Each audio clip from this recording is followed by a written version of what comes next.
السلام علیکم ورحمۃ اللہ وبرکاتہ۔ بسم اللہ الرحمن الرحیم۔ ان اللہ لا یغیر ما بقوم حتی یغیروا ما بانفسہم۔ تحریک فروغ اسلام کے قومی صدر علی جناب علامہ قمر غنی عثمانی صاحب تری پورہ میں پرشاسن کی زیادتی کا شکار ہوئے ہیں، اور وہ اپنی وجہ سے نہیں بلکہ قوم کے مستقبل کی فکر ان کو وہاں لے گئی۔ حالانکہ تحریک فروغ اسلام سے اس وقت میں رکنیت کے طور پہ جوڑا ہوا نہیں ہوں، لیکن میں ہر اس تحریک کے ساتھ ہوں کہ جو تحریک اپنوں کے مستقبل کی فکر کرتی ہے، یکجا کرنے کی فکر کرتی ہے۔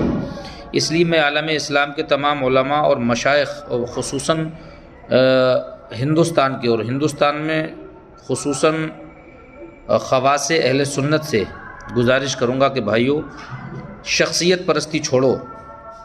اول تو ہم کوئی کام کرتے نہیں ہیں، اور سب یہی چاہتے ہیں کہ کام کیا جائے، کام ہو، لیکن ہم اگر خود کوئی کام نہیں کرتے تو دوسروں سے جو جس کام کی ہم امید کرتے ہیں، اگر وہ ان میں سے کوئی ایسا آدمی نکل کے آیا ہے کہ جو کام کر رہا ہے، اپنے گھر نہیں بیٹھ رہا، اپنے بیوی بچوں کو چھوڑ کر رات دن دین کے لیے بھاگا پھر رہا ہے، تو ان کا ساتھ دینا چاہیے۔ اور اگر پھر بھی آپ ساتھ نہیں دے رہے ایسی مشکل گھڑی میں، تو میں سمجھتا ہوں کہ آپ دین کا کام کرنا ہی نہیں چاہتے، یہ صرف آپ کی باتیں ہیں، آپ صرف بات کرنا جانتے ہیں۔